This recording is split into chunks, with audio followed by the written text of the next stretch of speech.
जी नमस्कार। हाँ, नमस्कार सर, नमस्कार।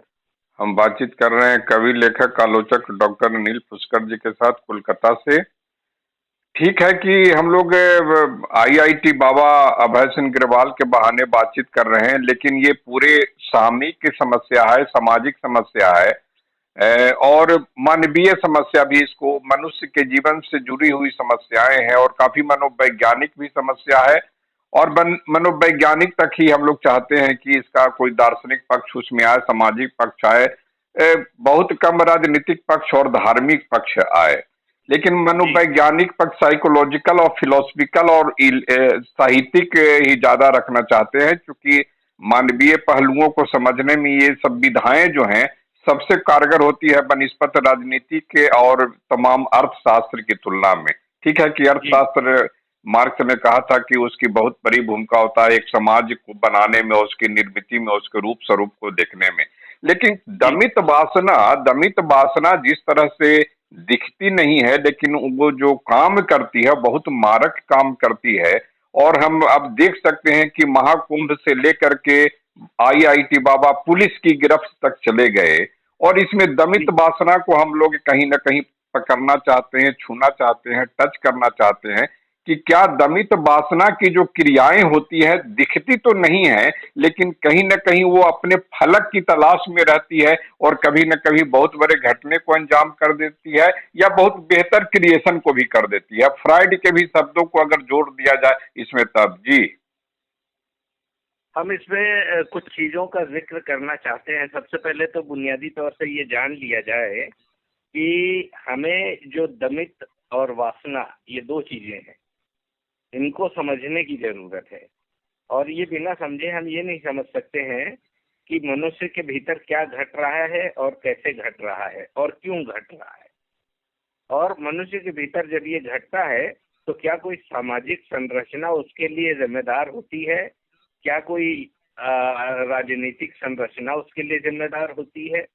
क्या कोई, जिसको हम और आप दोनों इग्नोर करना चाहते हैं, धार्मिक और आर्थिक संरचना भी इसके पीछे होती है?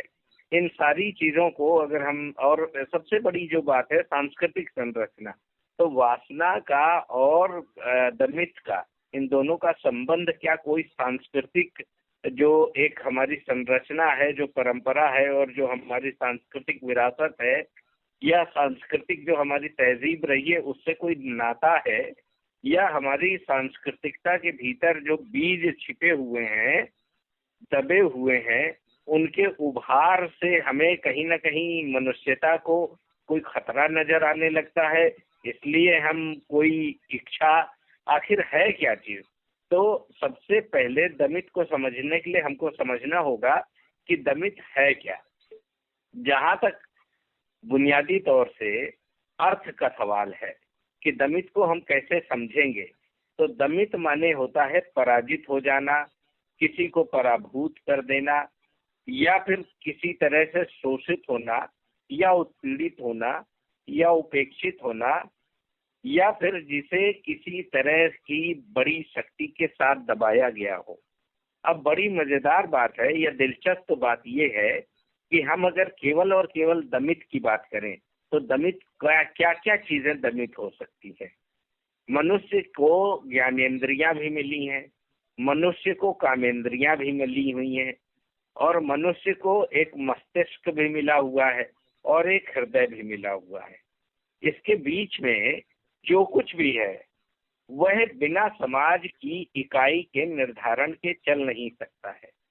अब ऐसे में हम लोग बात कर रहे हैं अभय सिंह की, और अभय सिंह के बहाने उस दमित होने की प्रक्रिया की। तो अभय के भीतर की वो जांच पड़ताल जिसे अब तक करना चाहिए, क्या है वह? सबसे पहले देखिए, 3-4 चीजें हैं दमित के पीछे, ये जो दबा हुआ है। हम जैसे वासना का कह रहे हैं मामला कि ये वासना क्यों है, तो वासना इसलिए इसे हम मान सकते हैं कि वासना के भीतर एक बड़ी दुनिया छिपी हुई है, और ये वासना केवल यौन इच्छाओं से या यौन शक्तियों से निर्धारित, प्रभावित या संचारित नहीं होती है। यह जो वासना है, यह वह वासना है जहाँ हमारी इच्छाओं को दबा दिया गया है, और ये वो इच्छाएं हैं जो हमारे मन में कहीं ना कहीं बैठ गई हैं, हमारे मस्तिष्क में कहीं ना कहीं बैठी हुई हैं, हमारे अवचेतन में कहीं ना कहीं बैठी हुई हैं। ये वो इच्छाएं हैं जिनके कारण हमारे भीतर लगातार उथल पुथल मची रहती है, एक खिंचाव पैदा होता है, और हम उन दबी हुई इच्छाओं को कहीं ना कहीं से पूरा करना चाहते हैं। लेकिन क्या वो निरर्थक है? क्या वो व्यर्थ है? क्या वो समाज के किसी काम की इच्छाएं नहीं है? या फिर समाज ने जिन इच्छाओं को दबा दिया है वो इच्छाएं किसी मनुष्य के भीतर पैदा होना वासना वासना के अंतर्गत ही आता है, या फिर वह नए समाज का निर्माण करने के लिए नई शक्तियों के साथ खड़ी होंगी? ये बहुत सारी चीजें हैं। दमित वासना को लेकर के हमारे भीतर सबसे पहला जो चित्र या जो पहली छाया आती है वो यही आती है कि हमने कुछ चीजें दबा दी हैं, और वो सेक्सुअलिटी को लेकर सबसे पहले आती है कि हमने सेक्सुअल एनर्जी को दबा दिया। हमने किसी को दबाने के लिए उस इच्छा को दबा दिया ताकि सामने वाले को हम न दबा पाए, यानी अपने विपरीत लिंगी को न दबा पाए। अब क्या इतने से ही दमित वासना समाप्त हो जाती है? अगर ऐसा होता तो हमारे समाज में कई प्रकार के जो असहज प्रक्रियाएं गुजर रही हैं, जो असमानताएं गुजर रही हैं, उनमें गरीब अमीर भी है, उनमें आदमी औरत भी है, उनमें बच्चे हैं, उसमें बूढ़े हैं, और उसमें विचारक भी हैं, और उसमें बड़े बड़े दार्शनिक हैं, यहाँ राजनीतिक लोग भी हैं जो जानबूझ करके इस बात को भी दबाते हैं कि जिन इच्छाओं का समाज में संस्कार किया जाना चाहिए उन संस्कारों को न दे करके सांप्रदायिक जो संस्कार हैं उन्हें समाज में भरा जा रहा है। तो क्या यह इच्छाएं दमित नहीं है? क्या इन इच्छाओं को दबाया नहीं जाना चाहिए? और दमित होने का मतलब ये नहीं है सिर्फ कि हम बुराइयों को दबा देंगे तो वो समाप्त हो जाएंगी। इसी बहाने से हम कहते हैं कि ओशो का एक कथन है कि दबाया कुछ नहीं जा सकता, एक स्तर तक आप उसे रोक सकते हैं, आप उसमें बाधा पैदा कर सकते हैं, आप उसे विस्मृत करने का ख्याल कर सकते हैं, और आप उसे एक दूरी तक छोड़ सकते हैं। लेकिन वह जब हमारी ही इच्छाएं हैं, हमारे शरीर ने, हमारी इंद्रियों ने ही उन इच्छाओं को पाला पोसा है, हमारी ही इच्छाओं के अधीन है वो, हमारे मस्तिष्क और हृदय के बीच उनका आना जाना लगातार जारी है। भले वे बाहर की दुनिया में ना हो, लेकिन भीतर की दुनिया में तो उनका आवागमन कहीं रुका नहीं है। और इसी इसी के लिए कहा जाता है कि ध्यान की अवस्था सबसे अच्छी अवस्था है।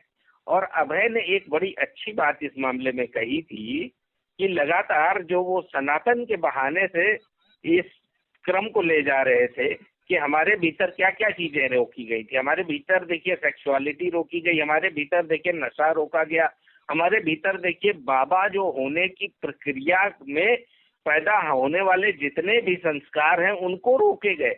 वो तो साफ इस बात को कह रहे हैं कि जो ये मठाधीश बैठे हुए हैं, तरह तरह के नकाब ओढ़े और तरह तरह के कवच ओढ़े और तरह तरह के जो ये चेहरे लगाए हुए हैं, नकली चेहरे हैं, इनको बाबा कैसे मान लिया जाए, इनको आध्यात्मिक गुरु कैसे मान लिया जाए? इनके पास तो जो इच्छाएं, दमित इच्छाएं हैं, वही समाप्त नहीं हो रही हैं। उन इच्छाओं का कहीं प्रक्षालन, कहीं साफ सुथरापना दिखाई नहीं दे रहा है। उन इच्छाओं को वो धोने के लिए भी तैयार नहीं है।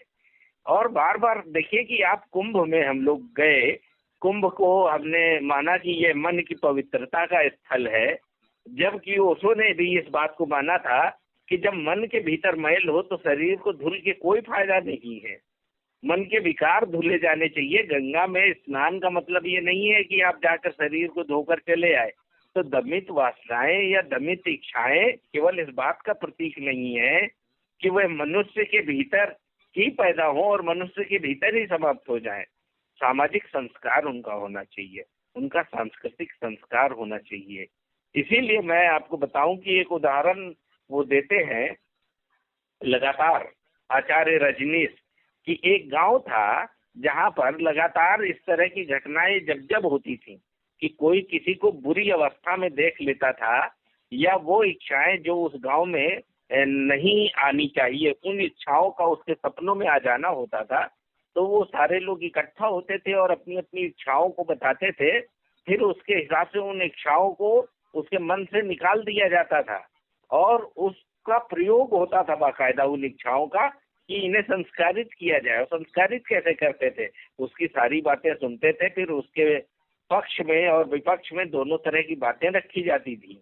यहीं से हमारी इच्छाओं का संस्करण शुरू होता है, संस्कार शुरू होता है और प्रक्षालन शुरू होता है, जिसे विरेचन कहते हैं, वो शुरू होता है। तो हमने तो न जाने सदियों से क्या क्या दबाया है, हमारी संस्कृतियों ने न जाने क्या क्या चीजें दबा रखी हैं। और इसी मामले में जब हम बार बार कहते हैं कि हम चलिए धर्म से बाहर रहकर बात करेंगे, राजनीति से रहकर बाहर बात करेंगे, तो इसका मतलब ये है कि धर्म और राजनीति ने भी अपने भीतर बहुत कुछ दबा दिया है, जिससे हम बचकर निकल जाना चाहते हैं। जबकि होना ये चाहिए नहीं नहीं, इसको इसको इसको इस रूप में समझा जाए कि धर्म और राजनीति ये दोनों एक्टिव फोर्स हैं। दमित वासना पैसिव फोर्स है। उदाहरण के लिए फ्राइड के, हम कुछ मनोवैज्ञानिकों को भी इसमें लाना चाहते हैं, थोड़ा समझने के लिए सुविधा होगी। फ्राइड कहते हैं कि मान लीजिए आपके अंदर की वो क्षमता नहीं है, जैसे आप इसको दूसरे ढंग से भी देख सकते हैं कि वो क्षमता नहीं है, आप बाई नेचुरल वो क्षमता को डिजर्व नहीं करते हैं, लेकिन फिर भी चूंकि आपके पास काम इंद्रियां हैं, उसके आधार पर आप वो अडॉप्ट कर लेते हैं। तो आप जो अडॉप्ट करते हैं उसकी भी छाया शैडो आपके शरीर के अंदर बनती है, वो भी कहीं ना कहीं आपके अकाउंट में, माने आपके मन मस्तिष्क का जो अकाउंट है वहां भर्ती हो जाता है। हम लोग धार्मिक और राजनीति को इसलिए न, जहां एक्टिव फोर्स है, जिनको करना चाहिए वो किए नहीं। अब किस मानस के वो आदमी है, किस तरह के वो आदमी है, हम लोग अपनी चेतना से, जो हम लोग के पास की जो पॉसिबिलिटीज है, हमने जितना सीखा समझा जाना और अपने अनुभव से भोगा, उन राजनीतिज्ञों से, धार्मिक लोगों से जो अपने वो एक्टिव फोर्स में कर रहे हैं, कर सकते थे बेटर, द बेस्ट कर सकते थे, हम अपनी समझ से उनको नहीं कर सकते क्योंकि वो उनकी अपनी दमित वासना थी। जी नहीं, हम ये कह रहे हैं कि कुछ राजनीतिक शक्तियां, कुछ धार्मिक शक्तियां ऐसी हैं जो अभय को उसके भीतर की जो वास्तविक संरचना है, जो असल चेहरा है, जो उसके भीतर की अर्थ पूर्ण जो चीजें हैं, उनको बाहर आने देना नहीं चाहते हैं, क्योंकि उनको लगता है कि यह राजनीति के लिए खतरा पैदा हो सकता है, यह धर्म के लिए खतरा हो सकता है। नहीं, इस तरह के आरोप सर ये क्या बोलते हैं, ओशो भी लगा चुके हैं इस देश पर। इसको उस रूप में देखना हमको लगता है कि जैसे मान लीजिए इनके ऊपर जो भी जिस रूप में एक्शन हो रहा है वो अलग चीज है, वो हो रहा है नशे को लेकर, नारकोटिक्स को लेकर भारत में कई तरह के कानून हैं। अगर आप उसको सार्वजनिक तौर पर, इवन कि अगर सिगरेट भी अगर सार्वजनिक तौर पर आप पीते हैं तो उसके लिए भी कानून है और उसके लिए भी सजा का प्रावधान है। हम लोग उस तरफ न जाएं तो ज्यादा मैंने उचित रहेगा। कि हम इसके एक दूसरा पक्ष है, मनोवैज्ञानिक पक्ष है, जिसको कहा जाता है कि इस दमित वासना को अद्भुत घाटी के रूप में देखा गया है। और इस पे जापानी जो हैपबर्न है, बुकिमी नो तानी, यह इसको अनकैनी वैली भी कहते हैं। और यह दमित वास्तविकता जो है वो काम क्या करती है, वह एक मनोवैज्ञानिक परिकल्पना करती है और एक सौंदर्य बोध पैदा करती है। आप देखिए कि हम लोग बात कर रहे हैं दमित वासना की, जबकि वो कह रहे हैं कि एक ऐसी अद्भुत घाटी है ये दमित वासना जो एस्थेटिक्स पैदा करती है और जो एक इमेजिनरी साइकोलॉजिकल वर्ल्ड पैदा करती है, और वो कहीं समाज को नुकसान नहीं पहुंचाती, बल्कि वो कह रहे हैं कि यह दमित वासनाएं जो मानव सभ्यता है, मानव की जो दूरी मानव से हो गई है, और मानव की दूरी जो इस पूरी प्रकृति या इस पूरे सब्जेक्टिव वर्ल्ड से या मटेरियलिस्टिक वर्ल्ड से हो गई है, उसके बीच में एक लगातार नियम बनाए हुए है कि उसके साथ प्रतिक्रिया करते चलना है। वो प्रतिक्रिया सार्थक और सकारात्मक भी होगी और निरर्थक और नकारात्मक भी होगी, दोनों की तरफ वह बात कर रहे हैं। और इसीलिए मैं बार बार इस बात को आपके साथ लगातार कह रहा हूं कि यह वासना हमारे भीतर घटित होती है, जिसको वो अद्भुत घाटी बोल रहे हैं। और ये सत्यता की तरफ, किसी भी अगर अच्छाई को जानना है तो बिना बुराई को जाने हुए हम अच्छाई तक नहीं पहुंच सकते। तो उनका भी कहना यही है कि इस अद्भुत घाटी तक अगर हमें पहुंचना है तो हमें अपने भीतर की जो दमित वासनाएं हैं, जो कल्पनाएं हैं, जो इच्छाएं हमारी अंदर दबी हुई हैं, वो क्या है, क्यों, कैसे हैं, इनको बिना जाने हम आगे नहीं बढ़ सकते। और कह रहे हैं उनके प्रति हमें नकारात्मक नहीं होना, उन्हें सहानुभूतिपूर्ण देखना होगा और उनके प्रति हमें भावनात्मक भी रहना होगा, उनके प्रति सकारात्मक भी रहना होगा। और कह रहे हैं उनके प्रति घृणा नहीं करनी है। हमारे यहाँ क्या है, दमित वासनाओं को संस्कार के रूप में घृणित स्वभाव से देखा जाने लगा है और देखा जाता रहा है। ये संस्कृतियों ने बताया है, ये परंपराओं ने बताया है। जबकि वो अनकैनी वैली जो हमारी है, जो अद्भुत घाटी है, जो अदृश्य घाटी है, वो कहती है, वो इस दमित वासना को लेकर कहती है इसके प्रति तीव्र घृणा बन जाती है, वह नहीं बनने देना है। वरना क्या होगा, हमारे भीतर एक ऐसा आदमी पैदा होने लगेगा, एक ऐसा मनुष्य पैदा होने लगेगा जो मनुष्यत्व से दूर रहेगा और यांत्रिक तरीके से काम करेगा।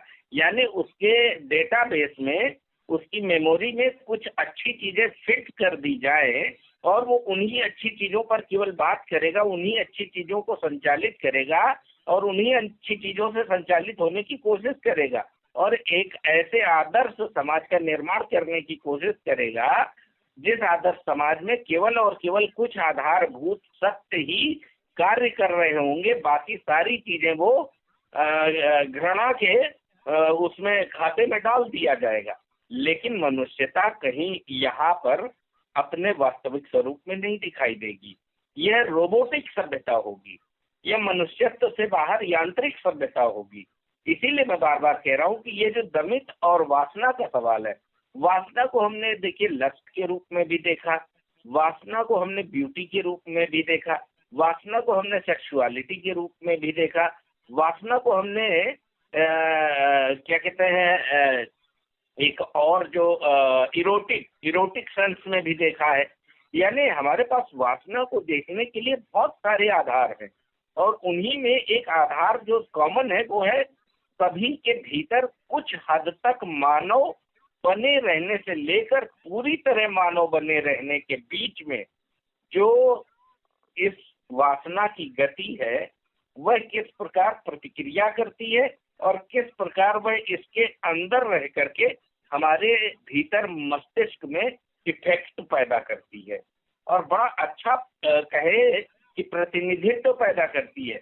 वासना हमारे भीतर कभी भी नकारात्मक रूप से सक्रिय तब होगी जब कोई समाज किसी निर्धारित एक नियम का पालन करेगा, निर्धारित एक रंग का पालन करेगा, निर्धारित एक कायदे का, तहजीब का और निर्धारित एक सभ्यता या संस्कृति का पालन करेगा। जबकि आप देखिए कि हमारा जो भारतवर्ष है, इस भारतवर्ष के भीतर इसीलिए यूनिटी ऑफ डाइवर्सिटी है कि यहाँ हजारों हजार संस्कृतियां पल रही हैं, हजारों हजार भाषाएं पल रही हैं, हजारों हजार मूलतः कल्पनाएं हैं।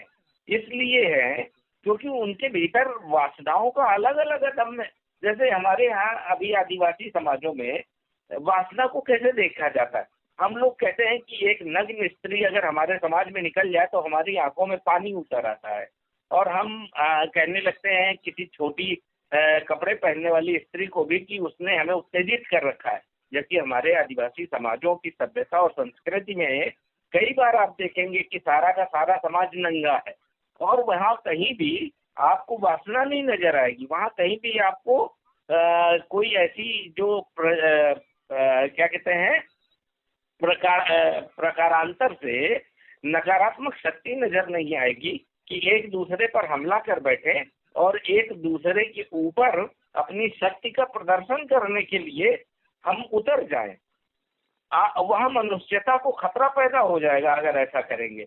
वो देखिए, अनकैनी वैली या अद्भुत घाटी का एक सबसे बढ़िया नमूना ये है कि जो कुछ भी हमारे भीतर अजीबोगरीब पैदा हो रहा है, ऐसा एहसास जो कोई उत्पादन करने की क्षमता पैदा करता है, वो उसमें कहते हैं कि सैद्धांतिक आधार पे अगर आप देखेंगे, इस वासना, इस दमित वासना के भीतर ही हमें एक साथी का चयन करना है, अजीबोगरीब उत्तेजनाओं के संचालन को मापना भी है, उसका मूल्यांकन भी करना है, और भाव भंगिमाओं मुद्राओं में जो देखा जा सकता है, ऐसी ऐसी जो हमारी आभा मंडल है हमारा, और दृश्यमान जो जगत है वहाँ हम कैसे दिखें, इसका भी हम ही को संचालन करना है।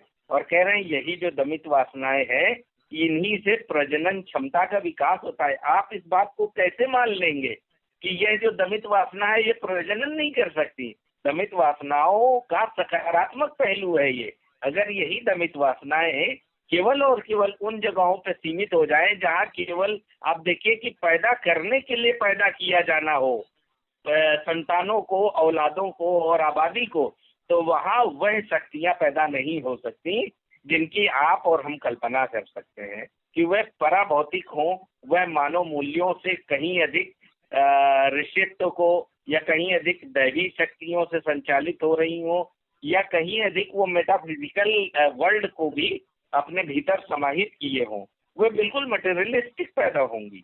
इसीलिए कह रहे हैं कि जो दमित शक्तियां हैं, जो दमित वासनाएं हैं, उनमें प्रजनन की अद्भुत क्षमता होती है, और वो हार्मोनल जो डिसबैलेंस है उसको बैलेंस करने का काम करती हैं।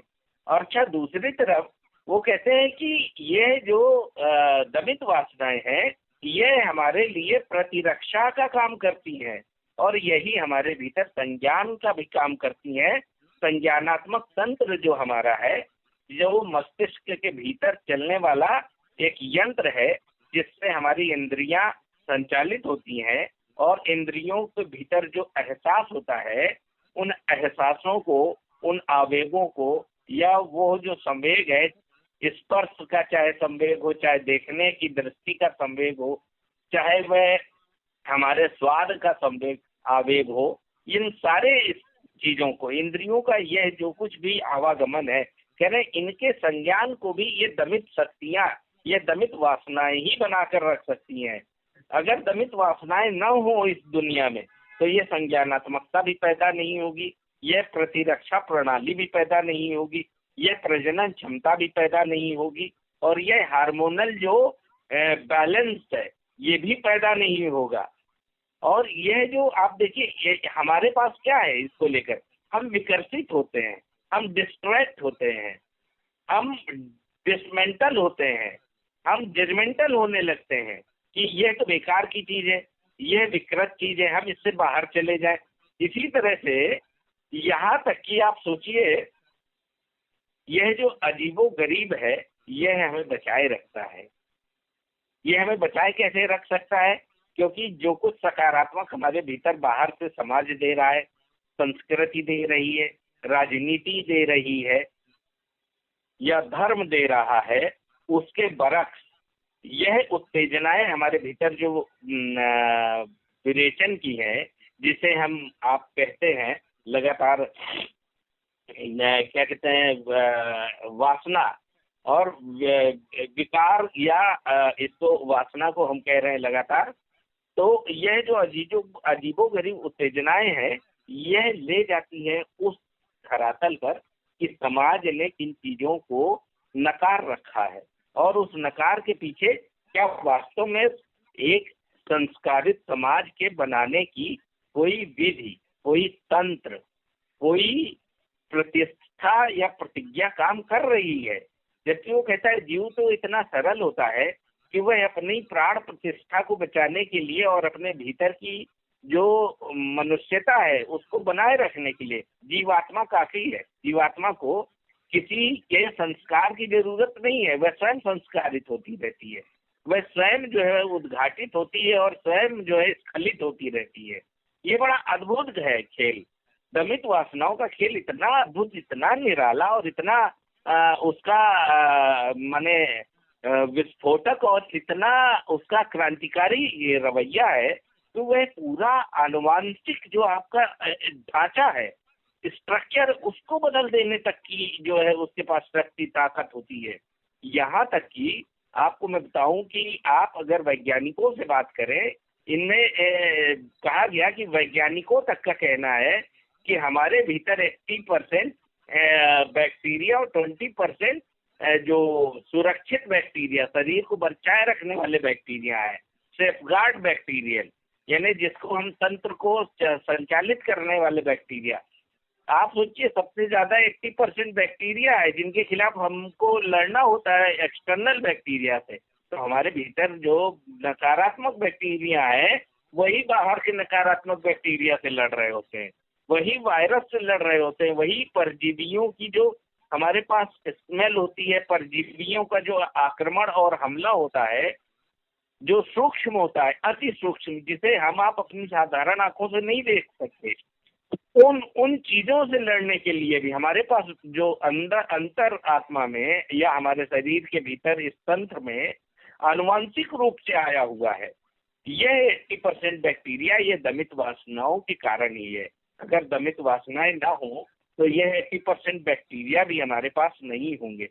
बचने के लिए या बचाने के लिए सिर्फ 20% ही मनुष्य सुरक्षित बचेगा, 80% खत्म हो चुका होगा। 80% यानी बैक्टीरियल इन्फेक्टेड पॉपुलेशन ऑफ ये क्या कहते हैं इसको, हम लोग जिस पे बात कर रहे हैं दमित वासना, इनका जो पूरा फॉर्मेशन है, इनका जो तंत्र है, इनकी जो अजीबोगरीब घटनाएं हैं, इनके जो उत्तेजक हैं, इनका जो संज्ञानात्मक शक्तियां हैं, यह सब कुछ हमारे भीतर आकर के विसंगतियां पैदा करती हैं दृश्य जगत में। यही आप सोचिए, रोगों से लड़ने के लिए क्षमता भी पैदा करती हैं। यही हमारे शरीर में अलार्म का काम भी करती हैं कि आप किस समय किस तरह की घटना से अपना बचाव कर सकते हैं। आप सोचिए कि अगर ये सकारात्मक शक्तियां केवल हों, तो आप देखिए कि ऋषियों ने इस हद तक अपने आप को मान्यता दी, इस हद तक सिद्धि प्राप्त की कि उन्हें अगर बिच्छू भी काट रहा है तो ध्यान तंत्र के भीतर रहते हुए उन्हें कोई फर्क नहीं पड़ता। वो बिच्छू का जहर उनके भीतर शरीर में प्रवेश कर जाता है और उनके शरीर को किसी भी तरह का क्या कहते हैं पहचान या किसी भी तरह की उनके भीतर अपेक्षा नहीं रह जाती कि वह विष उसके भीतर कोई रिएक्शन देगा। यानी वह मृत शरीर की तरह होता है। पूरा ध्यान की अवस्था जो है शरीर के लिए मृत अवस्था होती है और आत्मा के लिए वह पारलौकिक होती है। जबकि यह जो विकृत है, यह जो जिसे हम बार बार कहते हैं ना कि दमित है, यह जो दमित है और यही जो वासना है, यही इच्छाएं हमारे भीतर उस विष का पान करते हुए हमारे शरीर को जागृत करती हैं कि हमने विष का पान कर लिया है, हमें जागृत होना होगा, हमें तुरंत इसका इलाज करना होगा, हमें इस शरीर को बचाना होगा, नहीं तो मनुष्य जो ये जीव है, ये प्राणी है, इसकी सांसें खत्म हो जाएंगी, ये कहीं ना कहीं विषैला हो जाएगा। ये बड़ा अद्भुत और विलक्षित जगत है। यानी मानवीय सारे मानदंड यहाँ प्रभावित होते हैं, लेकिन किससे? दमित वासना से। यहाँ कहीं भी सामाजिक जो तंत्र है उससे प्रभावित नहीं होते। यह बिल्कुल अलग दुनिया है। दमित वासनाओं की दुनिया इतनी व्यापक है कि उसमें सकारात्मक और नकारात्मक दोनों पहलू बहुत ही वृहद और बहुत विस्तृत है। इस पर मनोवैज्ञानिकों ने न जाने कितना चिंतन किया है और इसीलिए मैं आपको बार बार कह रहा हूं कि यह जो विरोधाभासी अवधारणा है कि यह सामान्य जगत जिसमें मैं रह रहा हूं, जिसमें हम रहते हैं और जिसमें हम रहने के आदी हैं, क्या इसके भीतर दमित वासनाओं ने अपराध जगत को पैदा नहीं किया? क्यों पैदा किया? क्योंकि हमने उन चीजों पर लगातार प्रतिरोध किया, उनके लिए कानून बनाए जिनको नैसर्गिक रूप से समाप्त किया जा सकता था, लेकिन हमने नैसर्गिक रूप से समाप्त करने की कोई कोशिश नहीं की। हमने उनके विरुद्ध कानूनी कार्रवाई का ऐलान किया, सांस्कृतिक कार्रवाई का ऐलान किया। क्यों? क्योंकि हमें ये लगता है कि मनुष्य को मनुष्य की गतिविधियों द्वारा, मनुष्य के तंत्र द्वारा संचालित नहीं किया जा सकता या सुधारा नहीं जा सकता। तो ऐसे में जो हमारे भीतर का यह विकृत मनोवैज्ञानिक जो चेतना है, यह लगातार पावरफुल होती जाती है और वह इन नियम कायदे कानूनों के बाहर भी, आप देखिए कि बड़ी मजेदार बात आपको प्रैक्टिकल बताते हैं, हमारे ही समाज में दो मौजूद हैं, कानूनी रूप से एक वकील, दूसरा उसका प्रतिपक्ष वकील।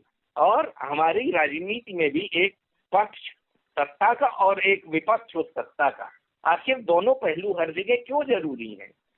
इसलिए नहीं कि जो सत्ता में बैठा है या फिर जो हमारे यहाँ पक्ष में वकील है वही केवल सत्य होगा ना, सत्य वहां भी मौजूद होगा जो उसके विपक्ष में बैठा है। सत्ता के विपक्ष में जो बैठा है वो भी सत्य है और अदालत में जो विपक्ष में बैठा है वो भी सत्य है।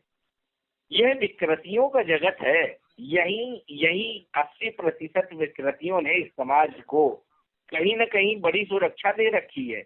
अगर केवल सकारात्मक हो जाए हम, अगर हम केवल इस बात को मानने लगे कि इस संसार को चलाने वालों ने जिस तरह के नियम कायदे कानून बनाने के लिए हम पे अपनी शक्तियों का लगातार दबाव बनाया, हम उन्हीं से संचालित होते रहे, तो हमारे विचार मर जाएंगे, हमारी कल्पनाएं मर जाएंगी, हमारे स्वप्न मर जाएंगे और हमारे जीने का, स्वतंत्रता का अधिकार जिसे हम कहते हैं, वो खत्म हो जाएगा।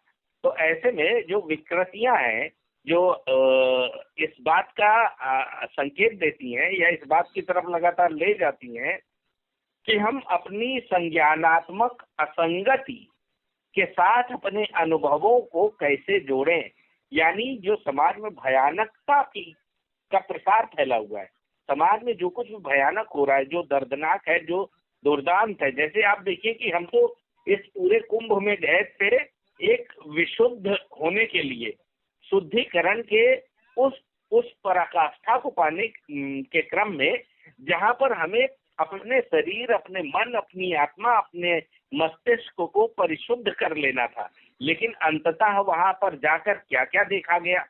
वहां पर तो हमें मौतों का तांडव देखने को मिला, अव्यवस्था देखने को भी मिली। वहां पर ज्ञान से निकला हुआ कई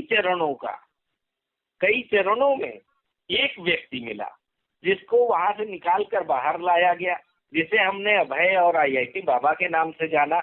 और आप देखिए कि उसके भीतर, मैं ये नहीं कह रहा हूं, मैं बार बार कह रहा हूं कि ये जो दमित वासना है, इसी ने उस आदमी को पैदा किया है। दमित वासनाओं ने अगर नहीं पैदा किया होता तो यह आदमी समाज के विरुद्ध खड़ा नहीं होता, समाज की उस व्यवस्था के विरुद्ध खड़ा नहीं होता जिस व्यवस्था ने उसे इस लायक नहीं छोड़ा कि वह स्वतंत्र रूप से अपने जीवन को और दूसरे के जीवन को प्रभावित कर सके। देखिए, एक बड़ी अच्छी बात जवाहरलाल नेहरू ने कही थी जब उनसे ये पूछा गया कि आपके लिए आजादी क्या है, तो उन्होंने एक महत्वपूर्ण संदेश दिया कि हमारी आजादी आपकी नाक तक सीमित है। जहां से आपकी नाक शुरू होती है वहीं तक हमारी आजादी है, हमारी आजादी का छोर वहीं खत्म हो जाता है, और आपकी आजादी हमारी नाक तक। यानी हम एक दूसरे को किसी तरह की हानि बिना पहुंचाए अपनी अपनी आजादी का आनंद ले सकें, यहीं तक हमारी स्वतंत्रता है। द पावर ऑफ फ्रीडम इसी बात का प्रतीक है कि जो हमारी आजादी की ताकत है वो सिर्फ दूसरे को संगत बनाए रखने तक है, उसके साथ सत्संग करने तक है, उसके साथ विरोध की सारी प्रक्रियाएं करने तक है, लेकिन वैचारिक रूप से, हिंसात्मक कतई नहीं। तो यह जो लगातार दमनकारी ताकतें काम कर रही हैं, ये क्या हमारे यहाँ दमित वासनाओं के विरुद्ध नई दमित वासनाओं को पैदा नहीं कर रही हैं? यही चीज समझने की जरूरत है। और आनुवांशिक रूप से भी लगातार माँ बाप के भीतर, आप देखिए कि हमारी पुरानी जनरेशन टेक्नोलॉजी से कटी हुई थी, तो उनके संस्कारों का जो ताना बाना था वो बिल्कुल बिल्कुल विभिन्न स्तर का था और वह एक ज्वाइंट फैमिली का हिस्सा थे और उनके माँ बाप उस बड़ी ज्वाइंट फैमिली का हिस्सा थे जिसमें दादा दादी चाचा चाची ताऊ काका नानी ना माने ये सारा जो दो मदर और फादर की फैमिली अलग अलग रहकर भी एक बड़ा संस्कार था लोगों का। लेकिन धीरे धीरे हम जब एकल परिवार में आने लगे तब हमारी आनुवांशिकी तक में फर्क पड़ने लगा। आप सोचिए जेनेटिक्स में इतना बड़ा परिवर्तन ये कहाँ से आ रहा है। ये हमारे संस्कार जो इस समय लगातार आधुनिकता के बिल्कुल निकटतम शैली जो है जीवन की वहां पहुंच गई। हम यांत्रिक जगत में आ चुके हैं। हम उस विकार की दुनिया से बाहर हैं, उस वासना की दुनिया से भी बाहर हैं जिन्हें हम दमित वासना के तौर पे जानते हैं। हम उन्हें बिल्कुल विकृत समझते हैं, हम उन्हें नकारात्मक समझते हैं, जबकि उसी दुनिया ने हमारे भीतर ये पैदा किया कि संस्कारित समाज को कैसे रहना चाहिए। अच्छा, दूसरी तरफ एक बड़ी बात यह है कि मनुष्यता की जो पहचान है और मनुष्यता की जो विशेषता है, इन दोनों को लेकर के जो दमित वासना है इसने एक बड़ा जबरदस्त काम किया है कि उसने कहा ये खतरा पैदा कर देते हैं। ये जो संस्कार हैं, जो रीतियां हैं, जो रिवाज हैं, जो परंपराएं हैं, जो संस्कृतियां हैं, यह अगर एक सिरे से संचालित हो रही हो, किसी एक शक्ति से संचालित हो रही हो, किसी एक धार्मिक या राजनीतिक शक्ति से संचालित हो रही हो, तब कहीं ना कहीं मनुष्यता की विशिष्टता पर वह खतरा है और मनुष्यता की पहचान पर वह खतरा है। अब आप देखिए कि ये बात लगातार दमित वासनाओं के भीतर से कहीं ना कहीं निकलकर सामने आ रही और कह रही है ये दमित वासनाओं का जो जगत है वह नकारात्मक प्रतिक्रियाओं को चुनौती देता है। हम एक अच्छे समाज की कल्पना जब करते हैं तो हम लगातार इस बात की चर्चा भी करते हैं कि हमारे लिए बुरा क्या है और उस बुरे को छोड़ने का हमारे पास तरीका क्या है।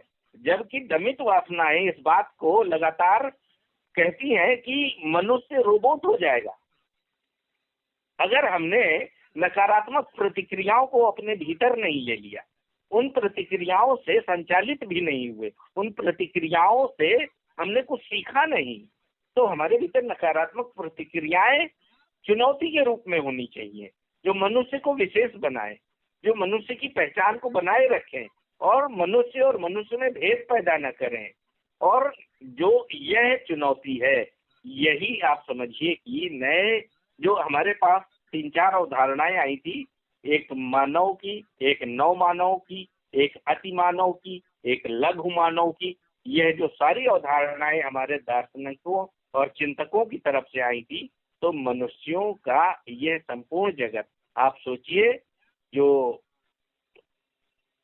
पैरेलल वर्ल्ड है, जो मनुष्य की विशिष्टता का है और जिसमें बार बार इस अनकैनी वैली का या अद्भुत घाटी का प्रयोग मैं कर रहा हूं,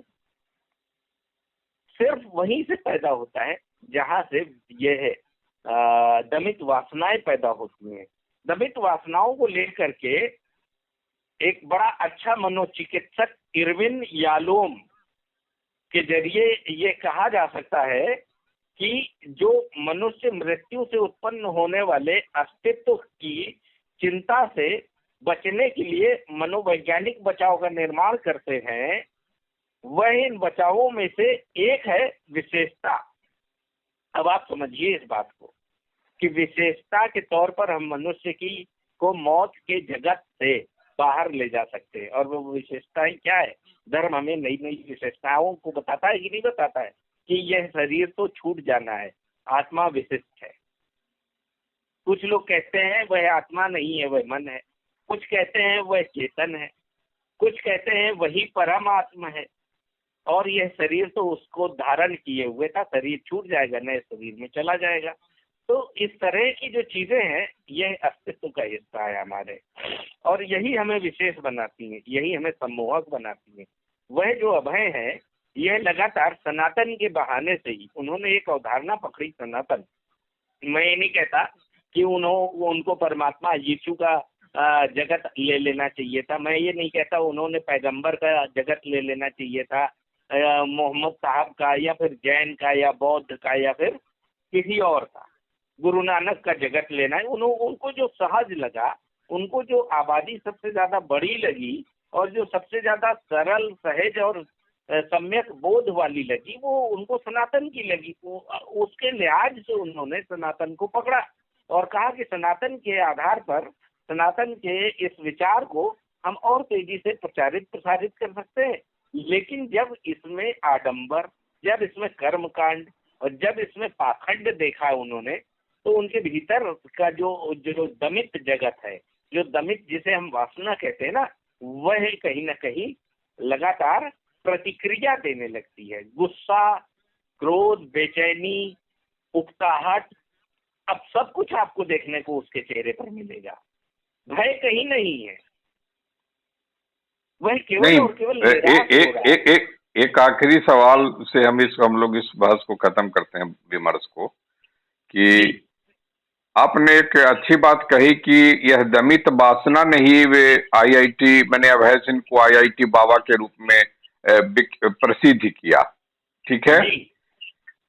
क्या ये आपके अंदर की दमिक वासना इतनी मने तीव्र थी कि आप पहले तो एकांत में अपने ढंग से चीजों को समझने में अपना समय जाया कर रहे थे, आप अपने मन मस्तिष्क को वहां लगाए हुए थे, उस अध्यात्म में जो प्रक्रिया के तहत गुजरती है।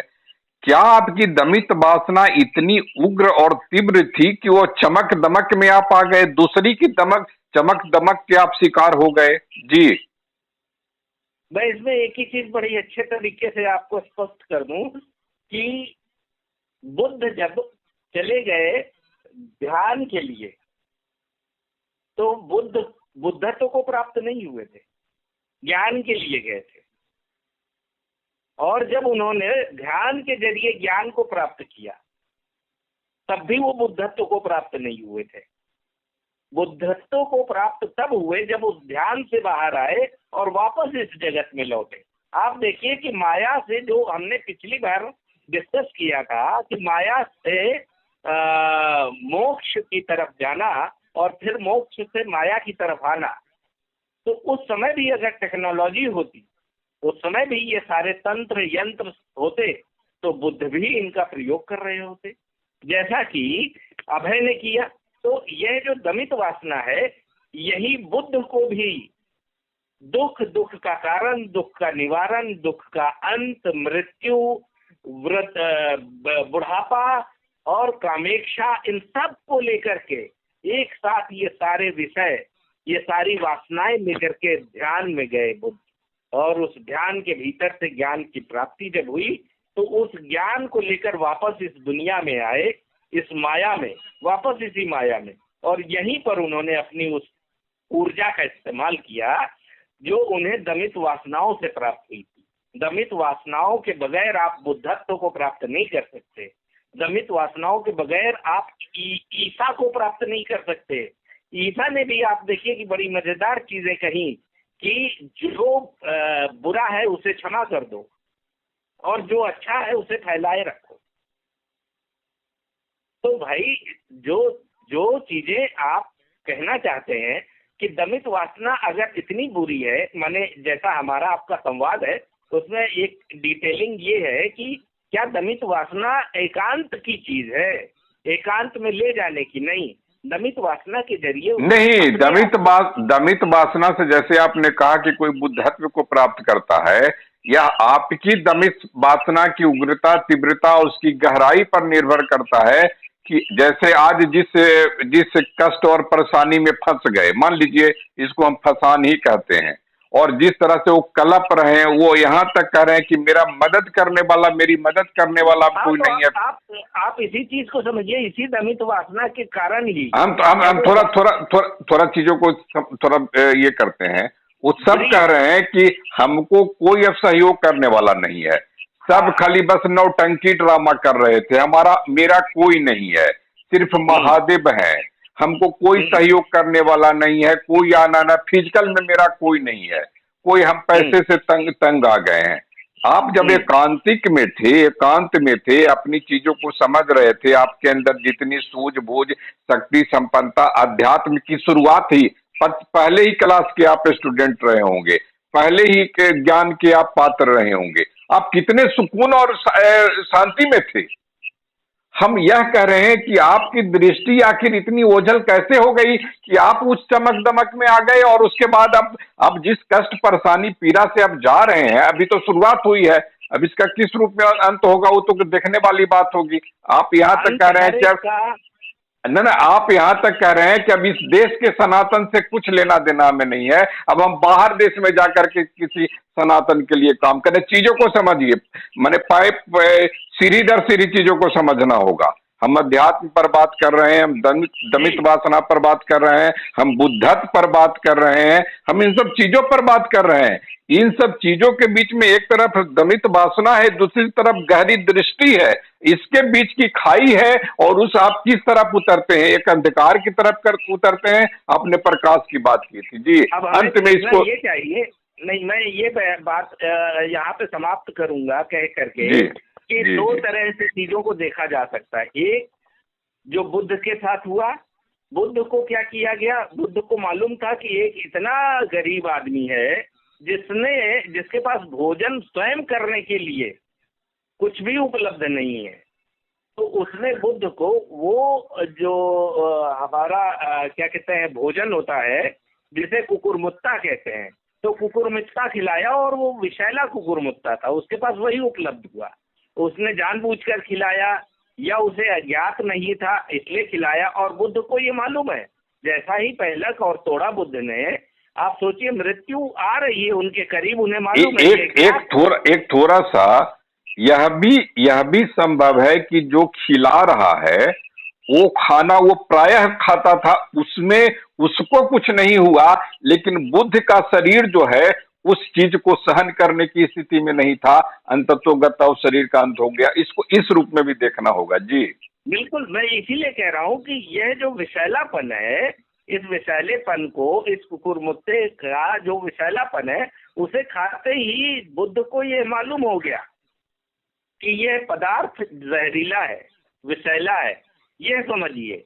उसके बाद भी उन्होंने इसलिए खाया उसे कि कितने आनंद से, कितने सुख पूर्वक तरीके, कितनी खुशी से वह आदमी परोस कर लाया है, भोजन खिला रहा है, और उसकी आत्मा को कष्ट होगा अगर मैंने इसे विषैला कह दिया। वह कहीं इससे निराश होकर के स्वयं को किसी नुकसान में न पहुंचा दे, इसलिए उन्होंने भोजन करने तक स्वयं को कुछ नहीं कहा और आनंदित होकर खाया, फिर अपना उपदेश दिया। और उपदेश देते देते शिष्यों को ये कहा कि यह जो जहरीलापन है कहीं आपको दिखेगा नहीं, इसको इसलिए नहीं देखा जाना चाहिए कि इस आदमी ने मेरे साथ बुरा किया, जानबूझकर किया या अनजाने में किया, बल्कि यह तो एक मेरी मृत्यु तक आने का, मुझे शरीर छोड़ने का एक बहाना है, और इसलिए मैं अब छोड़कर जा रहा हूँ। तो यह बुराई के खिलाफ कभी उन्होंने नहीं कहा। आप देखिए, एक तरफ वो है और दूसरी तरफ आप आज के समय के इस व्यक्ति को देखिए कि अभी इसके भीतर वो क्षमता अभी पैदा नहीं हुई है। हो सकता है यह क्षमता अब धीरे धीरे पैदा होने लगे। जब उसे कष्ट मिलेगा तो क्षमता भी पैदा होगी, और वो क्षमता उसे एक नए जगत की ओर ले जाएगी। ऐसा भी मुमकिन है, और ऐसा भी मुमकिन है कि वो टूट जाए और इस जगत को छोड़ दे। तो दमित वासनाओं से जरूरी नहीं है कि आप देवत्व को प्राप्त हो जाए। दमित वासनाओं से आप जो है ये मृत्यु को भी प्राप्त हो सकते हैं, इस जगत को त्याग भी सकते हैं। दमित वासनाओं ने कभी इस बात की मतलब और इशारा नहीं किया कि आप स्वयं को सर्वशक्तिमान बनाएंगे। दमित वासनाएं आपके भीतर ही रहकर आपको लगातार विरेचित करती रहती हैं, और आपको लगातार जो है सकारात्मक और नकारात्मक दोनों तरीकों से ऊर्जावान बनाए रखती। तो आपके अगर नकार की ऊर्जा ज्यादा हो गई तो आप तो खत्म हो जाएंगे। और अभय सिंह के भीतर ये देखने की अब जरूरत है कि यह दमित वासनाएं जो उसे धर्म के मार्ग पर ले गई थी, वह अब किस मार्ग पर ले जाएंगी। जी, बातचीत के लिए आपका बहुत बहुत आभार। नमस्कार। जी नमस्कार सर, बहुत बहुत।